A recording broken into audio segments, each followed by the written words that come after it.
I suppose just the intent to play to the very end, I think, is probably the most pleasing bit. So, we've talked a lot in the past about the every point counting. So, it was good to keep playing to the very end.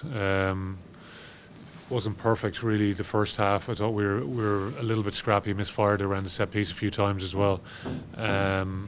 Big moment, obviously, just on half time when they lose a player to the bin and we go on to score just before half time and then score 2 minutes into the second half as well. Well, sorry, even probably less, 60 seconds into the start of the second half.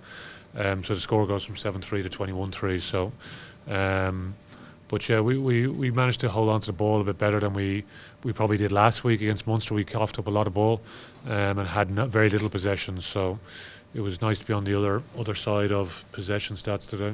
We just need to be careful that we're not getting too far out of ourselves. We've played one game and no one else has played yet in Europe. So there's a lot of very good teams in Europe at the moment. I think it's been tough for Wasps because they have a lot of injuries. Lost a player to suspension during the week, so it's been a disruptive week for them.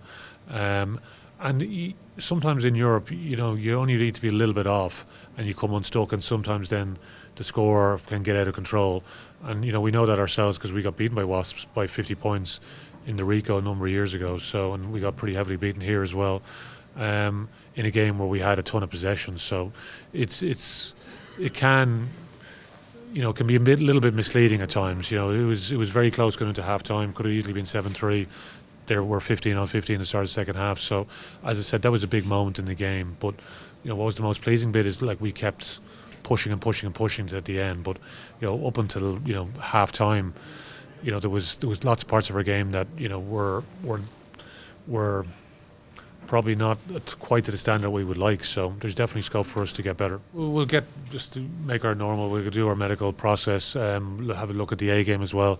The A's had a good win in that Celtic Cup against Munster, so which means there's a final for the A's next week in the Celtic Cup, so in Wales somewhere, I'm not sure where yet, but it's been another big week for us. Very, very different week. We've come off a 6-day turnaround, post Munster. Now we get the chance to get that day back and another day as well. So we have a 9-day turnaround into Toulouse. We get to see what's going on in some of the other teams around Europe at the moment.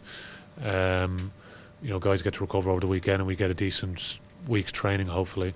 We'll make some calls and see how guys have pulled through after the weekend, and make some calls based on what we think is best to represent the group. So it's good and competitive at the moment, though. Well, it's round one, so no one's going to get too excited at the moment, I don't think. So there's just the nature of the tournament. You play 2 rounds, there's a big break, you play another 2 rounds, another break. So there's so many variables over the course of the tournament. So we certainly don't want to be a team that's peaking in round one. So we look to try and get better, and the challenge of playing at Toulouse away is certainly very different to playing Wasps here in the RDS, with off the back of some of the disruptions that they have had this week. So for us, we just try and focus on getting better and take on the 4 times champions Toulouse in their home ground.